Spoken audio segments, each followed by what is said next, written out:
I'm so glad you're here, and today we're going to be talking about how to be like Martha this Christmas. Martha is somebody that I really identify with. My name is Judith, and I'm from His Unmeasured Grace. So, Martha, if she were living today, she would be the most amazing woman to come alongside of and to help you prepare for Christmas.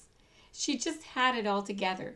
She was the best in organizational skills. She was the best cook. She just had everything that she needed to do and knew what needed to be done to pull off a really wonderful Christmas celebration with your family and friends, whoever it is that you might be having a particular event with. But there was one problem. She would get really overwhelmed and she would just feel like she was doing it all herself. And we're going to find out more about what we can learn from Martha, because I'm assuming if you're a little bit like me, you've got a lot of Martha in you. I really like Martha. Don't get me wrong. I really can identify with her, and I think that in the course of time she learned from what Jesus showed her in all this. So she's looking for somebody to help her as she prepares for Christmas. We're going to bring her into our situation that we have here. So she's looking for someone to help her. And she's hoping she's maybe found the person, or that she can get Jesus to help her, or get somebody to help her. So from Luke 10:38 through 42, it says, "Now it happened as they went that he entered a certain village, and a certain woman named Martha welcomed him into her house. And she had a sister called Mary, who also sat at Jesus' feet and heard his word. But Martha was distracted by much serving, and she approached him and said, 'Lord, do you not care that my sister has left me to serve all alone? Therefore, tell her to help me.' And Jesus answered and said to her, 'Martha, Martha, you are worried and troubled about many things, but one thing is needed, and Mary has chosen that good part which shall not be taken away from her.'" So what was that good part that Mary had? What did Mary have on this whole situation that Martha obviously was missing? So you can be like Martha this Christmas, or I can. So Christmas is only just a few weeks away as I'm filming this. It's coming very fast. And I'm starting to feel the overwhelm and the stress. That is just me. And I'm learning to deal with that and to do something about that. But let's get into this, and I'll share with you some things that are really on my heart each year as I get moving on towards Christmas or Thanksgiving, because that hasn't come yet either at the filming of this. So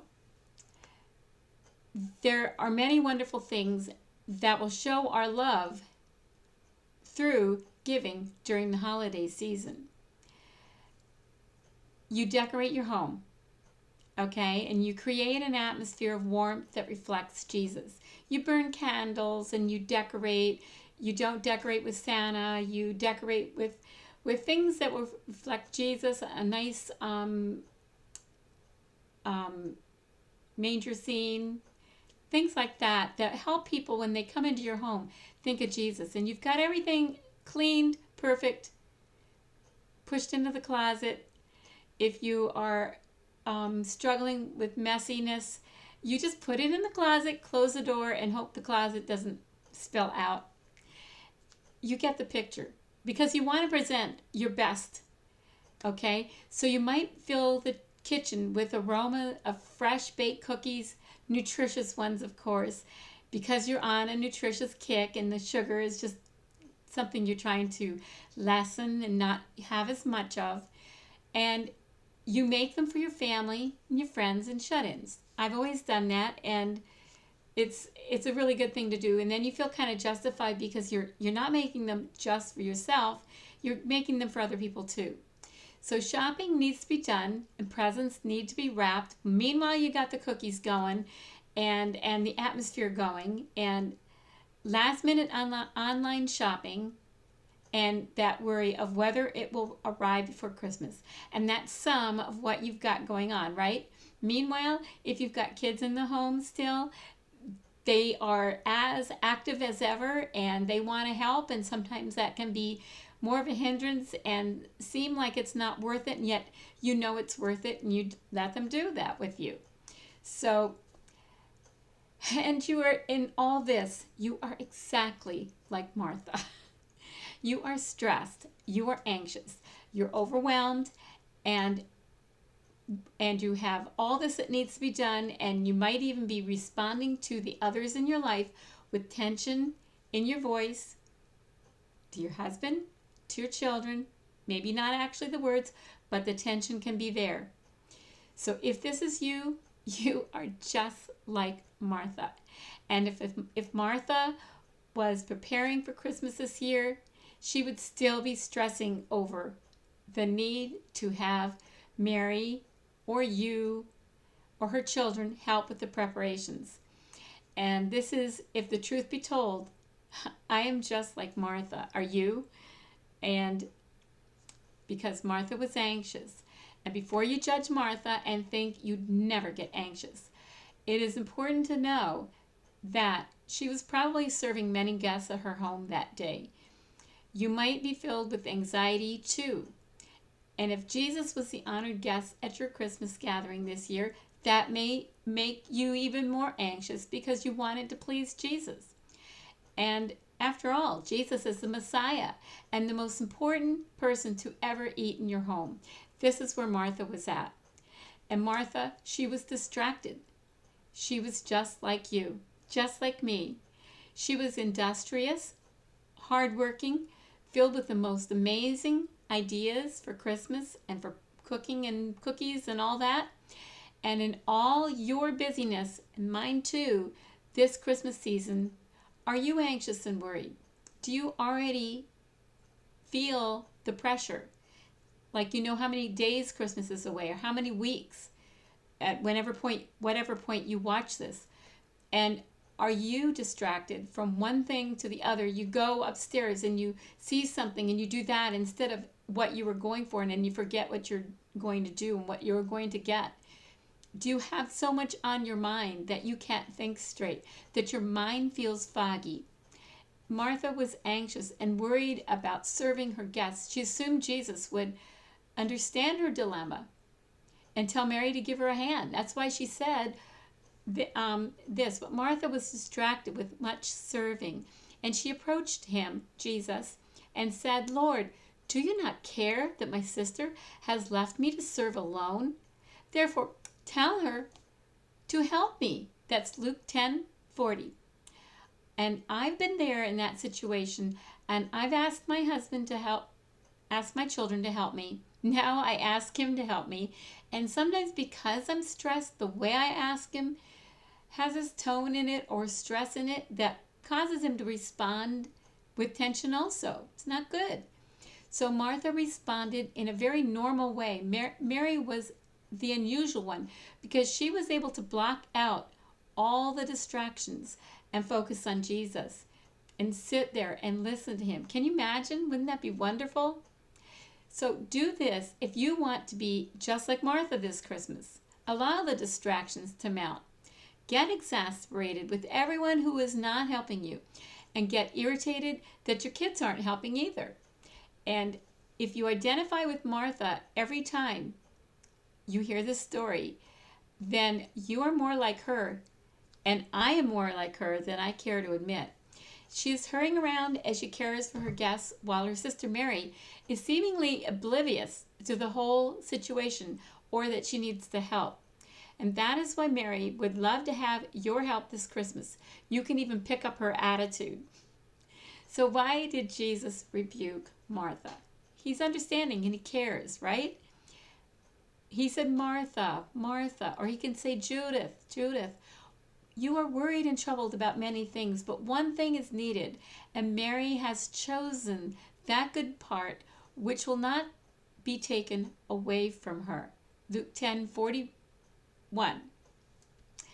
Okay, so you might be wondering why Jesus rebuked her when she was working so hard. It was because Jesus saw something that no one else saw. He looks at the heart. He doesn't look at the outward appearance. And he was so gentle when he rebuked Martha, just as he is with you and with me. And he saw that love wasn't motivating her serving. Anxiety was. Why was she so anxious? We don't know why. Probably just all the things she had to do, all building up in her mind. And what is in your thoughts comes out in your words and in your actions, in your tension. So what are you so anxious about?